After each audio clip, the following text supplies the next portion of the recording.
respuesta al VIH. Forma parte de Patria Igualitaria, una ONG LGTB de San Martín. Es poeta oral y formó parte del slam de poesía oral de Zona Norte, donde fue campeón en el año 2019. Pasó por el escenario de Felizat Centro Cultural junto con amigos haciendo monólogos del ano. Escribió varios libros de poesía queer y además actualmente su primer libro, Vivo, poemario de un resiliente, está en etapa de edición. Él nos visitó la semana pasada y a pedido del público y de nuestra producción, que nos quedamos con ganas de charlar más, volvió esta semana, así que le agradecemos y le damos la bienvenida a Sebastián. Hola Sebastián, ¿cómo estás? Alejandro te saluda. Hola Alejandro, ¿qué tal? Buenas noches para todos, todas y todes. Hola, ¿Qué ¿qué tal? tal? ¿Cómo ¿Cómo estás? estás? Hola Hola, Marta, Seba. ¿cómo estás? Bien, bien. Estamos acá muy contentos de que te hayas hecho el tiempo para volver, porque la verdad es que nos quedaron un montón de preguntas la semana pasada y el público se renueva, como dicen por ahí. Sí, bueno, también es un placer para mí y para todo Patria Igualitaria y para Visibles que nos ven este espacio tan importante en los medios de comunicación como para poder contar un poco más de quiénes somos o qué es lo que hacemos, que es tan necesario. Así que bueno, se agradece Dale. mucho. No, por favor, gracias a vos. Vamos a arrancar por ahí. Ya lo contaste la semana pasada, pero como el público se renueva en serio, contanos brevemente nuevamente quién es Patria Igualitaria y quién es Visibles. Bueno, Patria Igualitaria es una ONG de diversidad y disidencias que tiene su origen, su base acá en San Martín, zona norte de la provincia de Buenos Aires, hace ya 5 años. Es un espacio que, bueno, lo que busca es la inclusión, dar respuesta a todo lo que es la discriminación, la promoción de derechos de nuestro colectivo LGBT y de las disidencias. Y bueno, dentro de ese espacio, yo ya hace 4 años que participo, fui estando en distintos sectores y actualmente me desempeño como responsable de Visibles, que es el área de VIH e ITS. Y dentro de Visibles lo que hacemos es trabajar como en varios ejes, todo lo que es prevención, acompañamiento y contención postdiagnóstico. Mirá qué bueno. ¿Y ustedes hacen diagnósticos también? Nosotros en Visibles una de las actividades que, digamos, que más tenemos en cuanto a la cuestión de la prevención son los testeos rápidos de VIH. Nosotros contamos en este momento con varias postas de testeos, tanto en zona norte como en capital y en otros sectores, por ejemplo en zona oeste, que también tenemos presencia. Entonces, mediante estos testeos, de una manera muy rápida, la persona puede conocer su estado serológico, es decir, a ver, cuando uno se hace un testeo, uno puede tener un resultado reactivo o no reactivo, lo cual no significa que sea VIH. En caso de que se detecte un reactivo, lo que hace Visibles es vincular a la persona con el sistema público de salud o en caso que la persona cuente con obra social o prepaga, con el sistema privado de salud, ¿sí? Pero no solamente eso, sino que ofrecemos todo un acompañamiento y una contención en ese tránsito entre la espera del confirmatorio, el confirmatorio y obviamente si hay un diagnóstico positivo también hacemos un acompañamiento. El acompañamiento tiene que ver con estar con la persona, charlar si la persona lo necesita, juntamos a tomar un café, a charlar, a hablar las veces que sea necesario. Wow, qué bueno que está eso. ¿Cómo te sentís? Porque me imagino que debe ser súper reconfortante cuando la persona transita durante todo ese periodo que debe ser muy duro para la persona, hasta que ya está vinculada al sistema de salud y da el primer paso. Es muy reconfortante ver cómo muchas veces las personas, más allá del resultado propio del testeo, se van con una sonrisa, se van riendo, se van tranquilas, y obviamente que cuando toca afrontar un reactivo lo manejamos de la mejor manera posible. Creo que una de las cosas más interesantes que por ahí brindamos es tratar de sacar esa cosa dramática, trágica que muchas veces suelen tener los reactivos, por esta cuestión del estigma que existe, que aunque mucha gente piense que bueno, hoy en día el VIH es una condición crónica de salud y hay un tratamiento garantizado por el Estado, Digo, hay mucha gente como que le resta importancia por un lado y por el otro hay gente como que le pone demasiada importancia, como que si de repente vivir con VIH fuera lo único, lo más terrible, lo peor que te puede pasar en la vida, y lo que claramente no es así. Digamos, sí es un cambio brusco, como digo, en la vida hay miles de cambios bruscos. Cuando las personas gays o las lesbianas o las personas trans salimos del closet, es un cambio brusco que lleva mucho tiempo de adaptación y hay gente que nunca puede salir del closet, digo, también por la discriminación. Claro. Con el VIH es una segunda salida del closet. Si uno lo hace acompañado y con contención, a veces es más fácil. No es obligatoria para vivir la vida, pero digo, si uno vive la vida de una manera un poco más visible, por decirlo de alguna manera, se pueden evitar un montón de cuestiones. No quiere decir que por ahí no nos duela, porque creo que a cualquier persona una discriminación o un rechazo le duele, eso es imposible que no exista, pero se transita mejor estando acompañado y contenido. Claro, totalmente de acuerdo. Y contame un poco, ¿qué son los grupos de pares para aquellos que no saben? Bueno, los grupos de pares son, específicamente nosotros en Visible contamos con dos grupos. Un grupo que es solamente para pares, es decir, para personas viviendo con VIH, que esto es posterior al diagnóstico, por supuesto, ¿sí?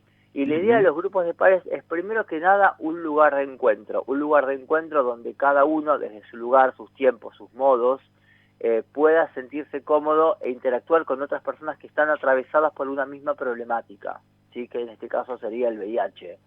Entonces una muchas veces siente o piensa que es la única persona a la que le está pasando eso, y cuando vos empezás a charlar y a conocer otros padres te das cuenta que no, que esa cuestión que por ahí te daba vueltas en la cabeza y no te dejaba dormir o te preocupaba, no sos la única persona que lo está pasando, y eso obviamente hace que uno se sienta mejor con uno mismo.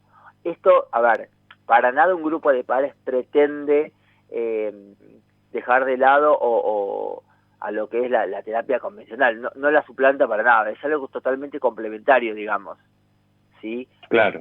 Nuestro grupo de pares está coordinado por un profesional, por un psicólogo social, y que también es par, digo, porque la idea es que los pares seamos todos pares, inclusive las personas que lo hacen por una cuestión de empatía más que nada. No es que una persona que no sea par no pueda coordinar un grupo de pares, por supuesto.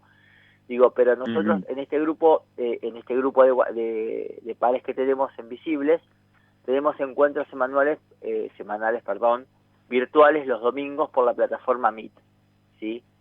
Es más que nada como para vernos las caras, porque insisto, hay gente que es de todo el país, gente de Córdoba, de San Juan, del sur, de Junín, de Mar del Plata, digo, entonces por ahí la cuestión presencial, si bien ahora está todo como más permitido y más abierto en cuanto al tránsito de personas, la idea es mantener estos encuentros virtuales semanales. Y por otro lado tenemos un grupo que no es exclusivamente para pares viviendo con VIH, pero que también cumple esta función de un lugar de encuentro y poder sociabilizar. Y este otro grupo está formado por personas de la comunidad LGBT. Mirá qué interesante, qué bueno que tengan estos dos espacios. Y contame, te hago una pregunta muy trillada para vos, que estás muy metido en el tema, pero que la mayoría de la gente no sabe. No hay preguntas trilladas nunca, no hay preguntas trilladas, no, para nada.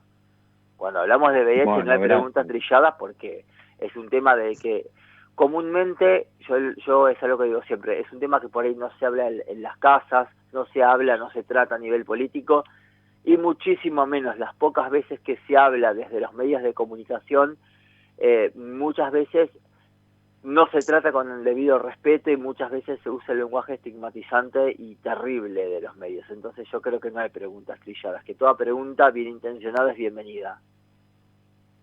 Buenísimo, gracias por la aclaración. Contanos, ¿qué es indetectable igual intransmisible?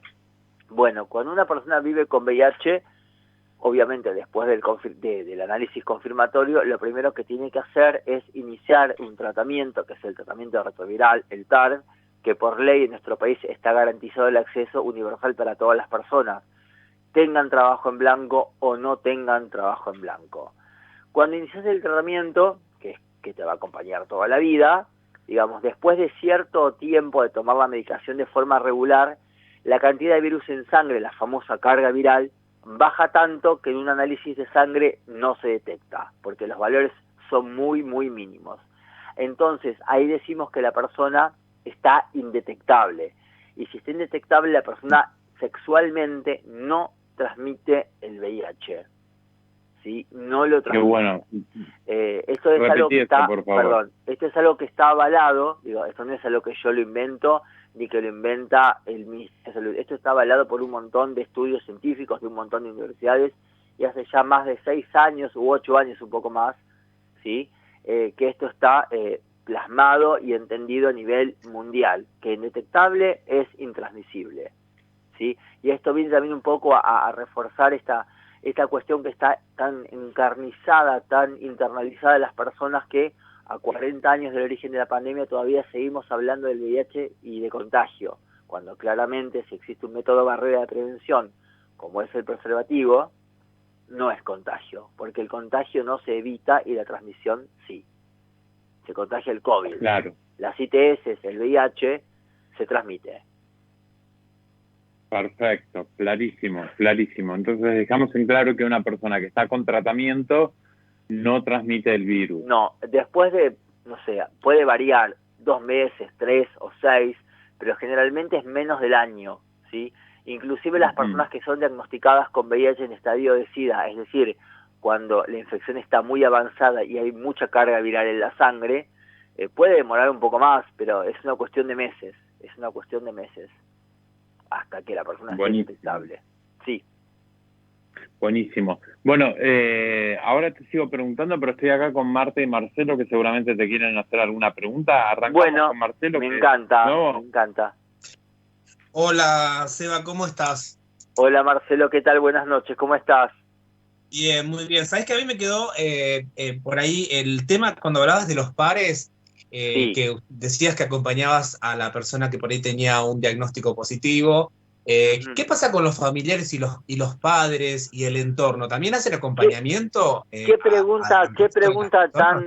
pregunta tan interesante y tan buena? Por supuesto, sí, por supuesto. Nosotros nos enfocamos primariamente en la persona que está diagnosticada, pero Visible tiene esta cuestión que siempre ofrece acompañamiento e información a todas las personas por igual. No sé si me explico. Si de repente, sí. Cuando a mí me diagnostican con VIH, digamos, por una cuestión, que lo vuelvo a repetir, el estigma social, que parece ahí como si fuera algo intangible, pero es muy tangible, estamos cubiertos a nivel legal por la ley de VIH, que habla de confidencialidad, que explica o dice que solamente una persona puede transmitir su estado, yo puedo solamente contar mi estado serológico a otra persona. No es legal ni que el Estado ni que mi trabajo sepan que vivo con VIH. No estoy obligado a contarlo ni a decirlo, porque claramente hay un montón de consecuencias a nivel justamente laboral. Muchas personas a veces no accedemos porque se nos hace un testeo sin nuestro consentimiento, los preocupacionales, o porque muchas veces las obras sociales nos consideran, y abro comillas, personas de riesgo.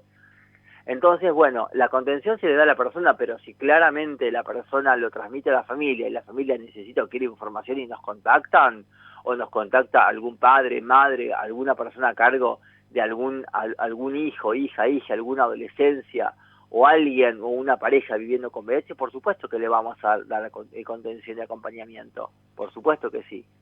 Lo que sucede es que muchas veces quien por ahí primeramente necesita la contención es la persona, que muchas veces no lo cuentan y no lo dicen por el temor.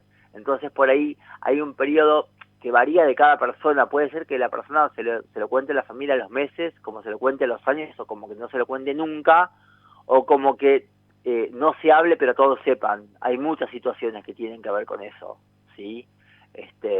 Pero sí, obviamente hacemos contención y acompañamiento a familias y si nos contactan, por supuesto que sí.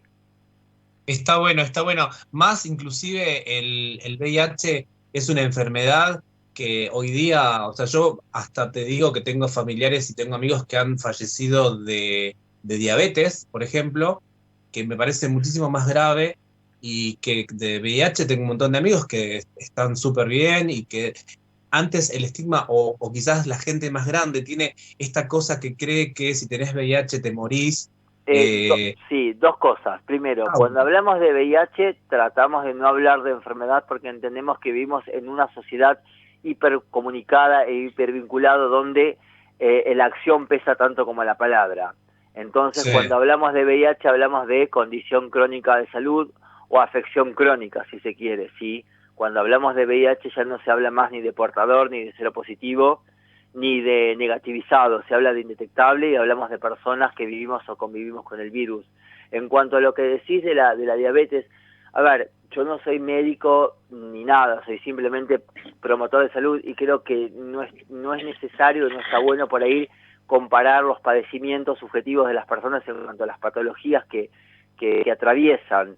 Digo, claramente una persona que no viva con VIH pero esté atravesada por la diabetes, y yo creo que no la pasa bien por las complicaciones que esto sucede. Digo, lo que tratamos de comunicar y de hacer entender y de debatir desde Visibles es que el problema no es en sí la condición de salud del VIH, que es solamente un virus que ataca la defensa y que tiene un tratamiento garantizado y que te permite hacer una vida como de cualquier otra persona, sino el problema acá es el estigma social, que insisto, como dije, pasa por una cuestión laboral, por una cuestión vincular.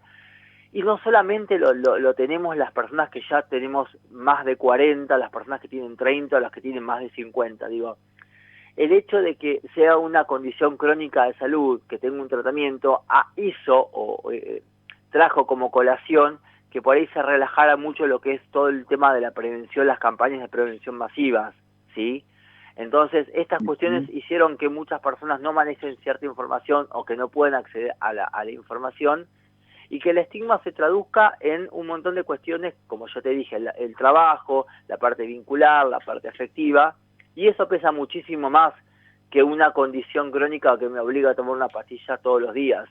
Y quiero hacer una aclaración también bastante importante, porque a veces la gente como que se asusta o se pone mal porque dice, uy, ahora tengo que tomar mi vida depende de una pastilla todos los días. Y la realidad es que vivimos en una sociedad, en una cultura prácticamente de la automedicación. Nos duele la cabeza, tomamos tal cosa, nos duele una muela, tomamos tal otra, tenemos un poco de pánico, tomamos tal otra, muchas veces automedicados y sin consultar con un profesional. Entonces, un ser humano en promedio va a tomar pastillas prácticamente hasta el día que ya no esté. O sea, a eso me refiero cuando que tratemos de quitarle el peso dramático o la visión negativa a vivir con VIH.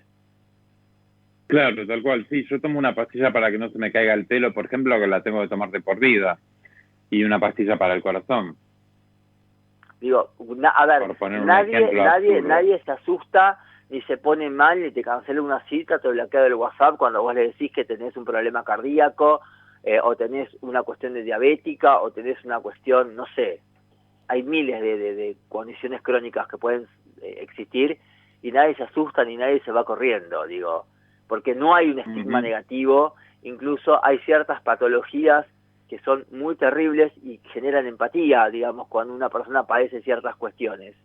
Pero el VIH, como está vinculado a la cuestión sexual y a la intimidad, y este concepto totalmente arcaico que es la moral y la religiosidad metida en nuestras vidas sexuales, donde muchas veces todavía seguimos hablando de promiscuidad como si estuviéramos, no sé, en la Edad Media, cuando en realidad entendemos que la cuestión específica del VIH y las ITS no pasan por una cantidad de parejas sexuales o encuentros sexuales que puedan tener, sino pasa por una cuestión de responsabilidad y cuidado. Cuando hablamos de responsabilidad, hablamos que cuando dos personas o más van a tener relaciones sexuales, se usa el preservativo como método de prevención y para evitar la transmisión, ¿sí? Si las dos personas consensúan por acción u omisión el uso del preservativo, la responsabilidad es compartida. Siempre. Totalmente. Totalmente de acuerdo. Si alguien me obliga, y ahí ya estamos hablando de un tema legal, un tema de abuso, digamos, ¿sí? Pero si es consensuado, digo, esta cuestión de criminalizarnos a quienes vivimos con VIH como personas, y abro comillas, enfermas que contagian el SIDA, solamente se sucedía en la década de los 90.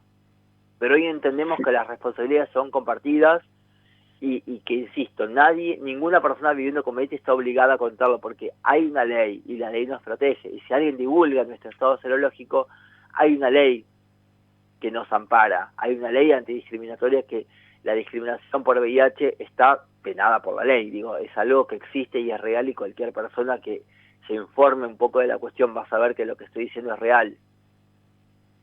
Claro. Vamos con Marta y ahora te hago otra pregunta. Dale, Marta. buenísimo. Hola Sebastián, ¿cómo estás? Hola, ¿cómo estás, amor? ¿Todo bien? Todo bien.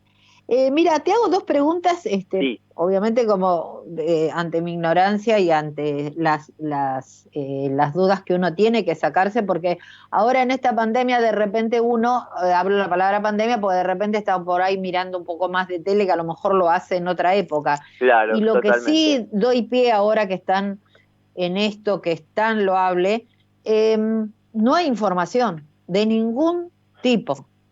Y la vez que la hubo de una manera que para mí fue deplorable. Y no entiendo por qué. Yo creo que te lo pregunté la vez pasada y te lo voy a preguntar cada vez que te encuentre. ¿Por qué motivo, sea tanto privado como el Estado, no le da a la gente información? Y es como decís vos, el estigma de lo que hay. Sí, no, entiendo. A ver, el punto es, voy a tratar de romper así como varios mitos y varios prejuicios que existen con respecto a esto. La información no es que no hay, existe. Lo que sucede es que no circula, y no circula de manera masiva. Para nada. Siempre yo lo digo, cuando alguien viene a hacerse un testeo y se encuentra ante un reactivo, o uno tiene una duda sobre su estado de salud serológico, muy poca gente, o a casi nadie, se le ocurre decir, bueno, voy a entrar a la página de la Dirección de VIH o al Ministerio de Salud, o voy a googlear en tal lugar. Uno googlea, lee cualquier cosa y se desinforma. Espacios como el Ministerio de Salud, la Dirección de VIH, quien se encarga a nivel nacional de todas estas cuestiones, tienen PDFs, tienen informes, estadísticas, campañas de prevención, que solamente se difunden en esas páginas. Y que algunos espacios que damos respuesta al VIH, como Visibles u otros, compartimos. Pero como ninguna ONG, por más estructura o recursos económicos que tenga, nunca van a ser los mismos recursos que el Estado. Lo que sucede es que, bueno, todos entendemos que vivimos en un país donde el presupuesto baja y se va dividiendo, digamos, según la importancia que le da el gobierno de turno a cada tema. Claramente, vuelvo a decir lo mismo, una de las cuestiones principales es que el VIH es una condición crónica controlada y perfectamente tratable. Si no es algo que esté fuera de control, ni mucho menos, en la teoría. Es como decía Marcelo, hay otro tipo de problemas, de patologías que también son, como decía Alejandro, yo tomo una para el pelo, yo tomo una porque soy hipertensa. Es decir, no me puse a torturarme. Y otra pregunta, vos decías que, por ejemplo, cuando alguien va a hacer los análisis para un trabajo donde le hacen todos los... No está permitido que se lo hagan sin consentimiento. La cuestión legal, el marco legal que nos cubre es la Ley Nacional de SIDA, que data de la década de los 90, que es la que justamente regula que el sistema privado de salud, la parte privada, no te tienen que hacer un análisis de VIH sin tu consentimiento, lo cual sabemos en la práctica, en la realidad, en el día a día, que esto sucede igual. Por eso muchas veces eso te iba a decir, ¿qué pasa si sucede que sucede igual? Porque las posibilidades para hacerlo la tienen. Es decir, los elementos se los dan. Pero ¿qué pasa si sale a la luz sin tu consentimiento? Es decir, hay una ley que lo ampare, hay algo que se pueda... ¿Qué pasa? A ver, es muy difícil o es muy complicado que si a mí me hacen una serología de VIH sin mi consentimiento, yo lo sepa. Es muy difícil porque quien maneja los datos es una empresa que es la parte de recursos humanos, es imposible que yo tenga acceso. Por ley, yo como individuo tengo el derecho a poder ver mis análisis, porque es mi salud. Lo que pasa es que la gente en ese momento y en ese contexto muchas veces no lo hace, porque no sabe que puede hacerlo, porque no le interesa o lo que sea, ¿sí? Pero si yo pido por más que me digan que los análisis son privados, es mi derecho saber mi estado de salud. Ellos me lo tienen que dar, ¿sí? Pero no sucede. Sí. Sucede también que muchas veces cuando vas a estas entrevistas masivas o alguna entrevista, la parte de recursos humanos te alcanza una hoja para completar donde te piden que le comentes la parte de tu historia clínica, si padeces alguna patología, entre las cuales, por supuesto, muchas veces figura el VIH. Insisto, esto no se puede hacer, es ilegal, hay una ley, y si se comprueba, se le puede hacer juicio porque está quebrantando la confidencialidad del estado serológico que establece la Ley Nacional de SIDA. Digo, no es una cuestión caprichosa, una cuestión de privacidad per se. Hay una ley y hay un estigma que nos afecta. Hay muchas veces falta de acceso al trabajo porque vivís con VIH y quizás estás en tratamiento pero no estás indetectable por alguna cuestión y te hacen la serología y no te lo dice y te quedas sin trabajo. O te hacen una serología, vos no sabés que vivís con VIH y tenés una carga viral detectable o alta, no te lo dice y te quedas sin trabajo y tampoco vos te enterás que vivís con VIH. Digo, claro, por eso, perdón, una aclaración. Es horrible porque los van a saber ellos, te van a poner cualquier excusa por el cual no quedas y vos te vas sin saber Marta, lo que te está pasando, pero también si lo dicen corren el riesgo de haber hecho algo con lo cual no está permitido. Una aclaración muy importante. Cuando nosotros vamos al médico clínico y las personas hacen un chequeo anual, hay médicos que te preguntan si te querés hacer un VIH, o hay unos que te lo hacen, o simplemente como que te leen con una cierta masculinidad y presumen que sos heterosexual y casado, no te lo hacen porque presumen que solamente mandas relaciones monogámicas con tu pareja. Digo, pero muchas veces no te lo incluyen, y cuando te lo incluyen, o cuando te haces un testeo rápido con un espacio como el nuestro, o en salud pública o privada, siempre hay que firmar un consentimiento. ¿Por qué? Porque justamente está la ley y la confidencialidad. Mediante esa firma yo estoy autorizando que el laboratorio, el médico o el promotor de salud se entere antes que yo de mi estado serológico. Esto no sucede. Bueno, pero... ¿Cómo? Perdón. ¿Puedo preguntar yo algo que es respecto a esto? Sí. ¿Qué pasa cuando uno da sangre? Porque a mí me pasó personalmente que la planilla que me dieron para que yo completara me preguntaron primero si tenía te lo voy a responder sin que me lo termines de preguntar porque ya sé por dónde. Te lo voy a responder sin que me lo termines de preguntar porque ya sé cuál es la pregunta y te agradezco porque también muy buena pregunta. Es horriblemente discriminatorio y totalmente reprochable desde cualquier punto de vista que te pregunten por tu serología cuando claramente la sangre que uno dona es testeada y revisada en un laboratorio, ¿sí? Porque yo puedo mentir en una declaración y tener una patología y no decirlo, o no saber que tengo una patología o un ITS, que no necesariamente tiene que ser el VIH, y obviamente no es que te sacan la sangre a vos y se la transfunden a la otra persona, hay un análisis. Entonces preguntarte si vos vivís con VIH,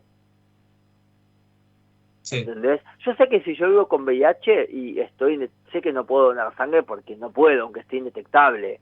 Digo, pero no tienen por qué exponerte a preguntarte tu serología para que todo el mundo lo esté sabiendo. O lo que es peor, cuando formamos parte de la diversidad de las disidencias. Disculpen, chicos, no en otra época. Esto me pasó en el año 2018. No, está bien, perdón. Hay algo que más también quiero aclarar que viene a colación de esto. Cuando muchas veces las personas del laboratorio leen, o por tu expresión, por tu manera de vestirte, de moverte o de ser, leen que sos gay, muchas veces hay espacios que te prohíben donar sangre por ser homosexual porque tiene esta cuestión espantosa y totalmente fuera de lugar de decir que somos personas de riesgo. De riesgo nada, nadie es de riesgo. Cualquier persona puede ser de riesgo cuando tiene situaciones de exposición al VIH por sus prácticas sexuales. Digo, no es privativo del homosexual, del gay, de la marica o de la travesti o de la persona trans vivir con VIH. Para nada. ¿Sí? Ahí, ahí se ve en carne viva el estigma del VIH. Sí, perdóname, Seba, que te corte. En el formulario que yo tuve que llenar, no solamente me preguntaban si tenía relaciones con hombres o con mujeres, sino la cantidad de relaciones que tenía. Bueno, ahí volvemos pero al punto, volvemos, Dios. Marce, ahí volvemos al punto que yo hablaba antes. Esta cuestión horrible y terrible de la parte moral religiosa, ¿sí?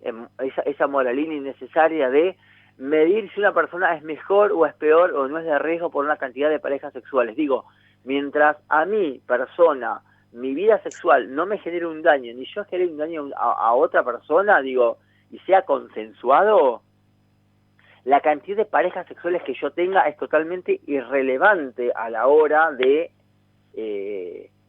un trabajo, digo, porque si yo tengo encuentros sexuales y yo soy consciente y precavido y me cuido como corresponde, no tengo ningún riesgo de exposición. Yo puedo ser la persona más monógama del mundo, ¿sí? Por una cuestión de crianza, o cultural, o social, o como quieras llamarlo, conocer a alguien, no cuidarme, porque esta cuestión de leer a las personas por su aspecto nos atraviesa muchísimo, me transmiten el VIH, termino infectado con VIH, y ahí está. Ahí tenés la prueba. No pasa por una cantidad de parejas sexuales, pasa por tomar conciencia de cuáles son las prácticas de riesgo o cuáles no son las prácticas de riesgo. Y vuelvo a decir, pasa por una cuestión de responsabilidad compartida, ¿sí? Claro. El estigma, a ver, cuando hablo de estigma es esto, el estigma es que te pregunten, digamos, ¿en qué varía tu capacidad laboral, administrativa, la tarea que sea, que vos tengas relaciones con hombres, con mujeres o con personas de cualquier género o expresión? ¿En qué varía que yo sea gay, lesbiana, travesti, trans, no binaria, género fluido, agénero, demisexual, pansexual o lo que sea? Digo, hay una cuestión de capacidad intelectual, no tiene nada que ver ni el género, ni la orientación de género, ni la expresión de género, ni cómo me identifico, ni con quién me vinculo romántica o sexualmente, o cómo me visto, o cómo me muevo, o cómo me expreso. No tiene nada que ver, eso es el estigma, no. Y muchas veces lo que sucede cuando pertenecemos a la diversidad y a la disidencia es una doble discriminación. Si a veces resulta complejo, más allá de los derechos adquiridos que tenemos y ganados gracias a 50 años de militancia LGBT en nuestro país, sigue pesando la discriminación sobre nosotras. Nosotros siguen habiendo crímenes de odio, porque, a ver, se habla de homofobia o lesbofobia. No es fobia. La fobia es el rechazo a algo. A nosotros, a nosotras, a nosotres, muchas veces nos matan por ser quienes somos. Eso no es fobia, eso es odio. Son crímenes de totalmente. Odio. Son crímenes de odio. Y justamente que alguien quiera meterse en mi vida sexual o privada a través de una encuesta para un trabajo, también es odio. Por supuesto que es fobia y es odio y es rechazo. Por supuesto, sí, es totalmente fuera de lugar. A ver, sí, 2021, digo, hay casos de personas gays, homosexuales, que no les permiten donar sangre. Pero ¿qué tiene que ver que sea gay con donar sangre? Si uno tiene una patología que le impide donar sangre, el laboratorio hace un análisis antes de de que esa sangre se reutilice para lo que sea. No seamos tan inocentes de creer, insisto, que yo voy, dono sangre y automáticamente viene alguien, agarra esa sangre y se la pone a otra persona. No, corazón. Hay protocolos. No seamos obvio, ingenuos. Tiene que haber un protocolo. Y hay un protocolo, porque descontando eso, puedo haber tenido hepatitis y no decirlo, y quiere decir que mi sangre va a ir a parar al cuerpo de otra persona sin analizarla, pero sin por los supuesto, controles previos. Marta, ahí vemos el estigma. No hace falta que alguien me insulte por vivir con VIH. No hace falta, eso no es eso es estigma, pero estigma también es esto. Estigma es que una persona va a hacer un trabajo y le pregunten con quién se acuesta o cuántas veces se acuesta, o que no te dejen donar sangre. O también es violencia que por ser varón cis gay me lean heterosexual porque no soy amanerado como la gente tiene de imaginario colectivo que todos los gays somos unas locas o somos super machos. Sí. Digo, es terrible esta cuestión de sobre todo la parte de salud, te leen porque si te ven aspecto masculino heterosexual, presuponen que vos tenés relaciones monógamas con mujeres. ¿Qué sabe con quién o cómo son mis prácticas sexuales? Sí, tal cual. Claro. Seba, Digo, sí, para dar vuelta un poco la página, sí, que nos estamos quedando sin tiempo. Es súper interesante charlar con vos y toda la info que le pones y la garra que le pones. Pero queremos conocer la otra faceta tuya, que es la de poeta. Contanos un poco de Vivo. bueno, Vivo es, Vivo Poemario del Resiliente, es un libro que cuenta mi historia como el VIH. Yo brevemente te cuento, yo tengo 40 años, escribo poesía desde que tengo 12, porque cuando era muy chiquito, uno de los primeros libros que leí fue Bodas de Sangre de Lorca, y después leí una antología poética. Y me enamoré de Federico García Lorca y me quedó en la mente, y ya de adolescente empecé a escribir como una manera de canalizar todas estas cuestiones que me sucedían como gay, esperando el amor y tan románticamente. Y como todo en la vida evoluciona, y hoy soy activista LGBT y activista por los derechos de las personas que vivimos con VIH, hoy en día mi poesía, que si bien sigue siendo romántica, mutó hacia una poesía política, ¿sí? De denuncia, de contar, digo, la poesía es un canal para empatizar con el otro, con el otro. La poesía me permite transmitir y contar mi historia. Vivo relata a través de distintas poesías distintos momentos de mi vida con el VIH, ¿sí? Distintos momentos que son terriblemente crudos y terriblemente dolorosos, que por ahí, que si tuviera otras capacidades literarias, no sé, haría una novela, quizás, no sé, o si fuera director de cine, haría un corto o una película, pero digo, cada uno hace lo que le sale de adentro, y Vivo es eso. Vivo es el ejemplo claro que uno puede transitar ciertas oscuridades o caer muy abajo, y mucho más abajo de lo que uno piensa, y también se puede salir. Hay mucha gente que no sale, y que no salió, y que no puede pedir ayuda, o no sabe cómo pedir ayuda, o no quiere pedir ayuda. Claro. Vivo es eso, Vivo es el reflejo de eso. Vivo está compuesto por 13 poesías que cuentan mi historia con el VIH. Yo durante mis internaciones, que fueron varias, escribí algunas cartas que también figuran en el libro, y la última parte es la parte más política, digamos, más de denuncia, ¿sí? de hablar del VIH. En Argentina hay muy poca literatura sobre VIH, hay muy pocos poetas que se visibilicen como personas viviendo con VIH, ¿sí?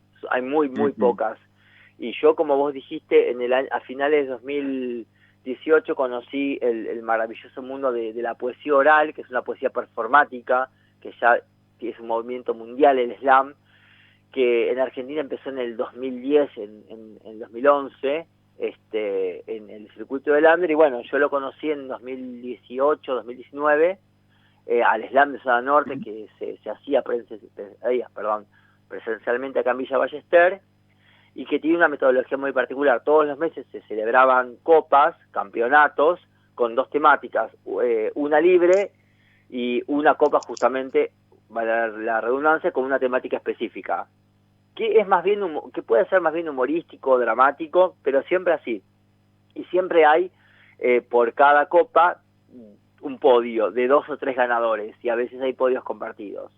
Quienes ganan en algún momento del año estas copas pasan en diciembre a formar parte de la Copa de Campeones, que son más o menos entre 25 y 30 personas que ganan durante todo el año y participan para ser el campeón de campeones. Y yo había ganado 2 veces con algunas poesías que había hecho, y yo quería participar con algo distinto, porque si bien tengo un toque así como medio humorístico, sarcástico y bastante fuerte y erótico en algunos momentos, pero dije, yo quería participar con algo de VIH. Entonces había visto el video de Pepe Cibrán Campoy cuando leyó el Habla Marica, cuando fue lo del casamiento igualitario, el texto ese maravilloso que escribió, que no creo que esté escuchando, pero si estás escuchando, lo amo y lo admiro, y es mi sueño conocerlo y tomarme un café con él. Pero bueno, tomando como esa estructura y esa cosa intensa, muy propia también de Federico García Lorca, escribí una poesía que se llama El problema no es el VIH, que es la que leí y con la cual gané. Mirá qué bueno. Qué copado. ¿Y ahora Vivo está en etapa de edición? Sí, Vivo, ¿Vamos a ver pronto? yo en el año 2019, perdón, en estas tareas mías de la militancia, hubo un encuentro con la Federación donde conocí a Diego Tedeschi. Diego Tedeschi Loiza, un militante de la década de los 90, muy amigo de Carlos Jáuregui, que es como mi hada marica, es mi hada marica literaria, es una cosa maravillosa, es una persona a quien amo, de quien leí todos sus libros, con quien tengo unas charlas preciosas sobre arte, literatura, vida y militancia, y él me presentó al responsable, a Ezequiel Peralta, el editor de Sarasa Editorial, que es una editorial LGBT independiente, que lo que hace nos permite a los artistas LGBT, que por ahí no tenemos los recursos para poder publicar un libro, porque es muy caro editar en Argentina, ellos se hacen cargo de todos los gastos, digamos, de impresión, y bueno, por las cuestiones de la pandemia, que estuvo con mucho trabajo retrasado, Vivo ahora está en etapa de ediciones y ya quizás para finales de año, principios del año que viene, ya salga a la luz. Bueno, el prólogo lo va a escribir uno de mis mejores amigos, que lo quiero mucho, que es el presidente de Patria Igualitaria y coordinador de diversidades y disidencias de San Martín, Pablo La Rosa, que un placer, que es casi como un hermano de la vida, y la contratapa la va a escribir Diego Tedeschi. Así que bueno, qué lindo, hay que esperar que salga, y bueno, veremos qué es lo que pasa. Digo, la idea cuando uno es poeta no es lucrar una cuestión económica. Yo lo hago porque amo y quisiera que mi obra llegue a mucha gente y se difunda, y alguna persona que lo lea se siente identificada o se emocione con lo que lee, o mínimamente pueda tratar de ponerse la piel de una persona viviendo con VIH, porque también es como mi granito de arena para darle respuesta al estigma. Qué bueno. Qué bueno. Qué lindo. Y por último, para cerrar, para la gente que se quiera contactar con Patria Igualitaria y con Visibles, ¿dónde los encuentra? Nos encuentran en redes sociales, Facebook e Instagram por el momento. En Instagram estamos como @patriaigualitaria.ok, y nosotros estamos como visibles.argentina. Visibles se escribe con VIH visibles, .argentina. En Facebook estamos como visibles.ar, Patria Igualitaria puedo buscar en Facebook también. Bueno, y no solamente Patria Igualitaria es Visibles, también está Huella en Comunidad, que es la Secretaría de Arte, Cultura y Educación, que está como responsable nuestro querido compañero Emma Araujo. Digo, Patria Igualitaria tiene un montón de cuestiones. Habría que hacer como un programa solamente para contar todas las cosas maravillosas que hacemos en Patria Igualitaria, y una de ellas es Visibles. Qué bueno, buenísimo. Bueno, Seba, la verdad que fue un placer tenerte, teníamos muchas ganas de seguir charlando con vos. Nos quedó corto este programa también, te soy sincero. Siempre pasa. Siempre que estoy con alguien siempre quieren más. Viciosos que son. ¿Viste? Esta gente, por Dios. Sí, la verdad que sí. Sí, la verdad que sí. Así que, Seba, te agradecemos muchísimo tu tiempo, te agradecemos todo el trabajo que haces por la gente y a darle para adelante. Bueno, muchas gracias a ustedes, muchas gracias a Marta, gracias por el espacio, gracias por la difusión. Por favor, síganos en Instagram, que nos ayudan un montón. Búsquenos visibles.argentina, síganos a información, contáctenos, por favor, manden sus mensajes. A veces tardamos en dar respuesta, pero la respuesta la van a recibir, y bueno, cualquier persona que nos escuche es bienvenida también. Buenísimo, no cambies nunca y seguí creciendo como creciste y maduraste hasta ahora con la militancia. No cambies nunca, por favor. Bueno, gracias, muchas gracias. Un beso, Seba. Te mandamos un beso grande, hasta luego. De acá, Seba.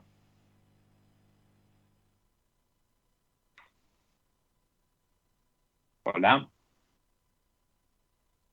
No, me parece que salió del aire. Sí. Bueno. Muy interesante, muy interesante, y es como que sí, los que no padecemos de ese tipo no enfermedad, sino no sé cómo llamarlo para no decirlo enfermedad como dice él, no sé Condición. exactamente. Sí, Condición. exactamente. Pero no quita que a uno no le interese y sepa, porque de repente podés estar cerca de alguien que está y el temor a confesarlo, a decirlo, o hasta averiguar si le está pasando, porque hay atrás un montón de cosas, es decir, que es muy interesante, la gente tiene que tomar conciencia que es algo más de la vida, entre comillas, de no juzgar y estigmatizar a la gente. Y a veces creo yo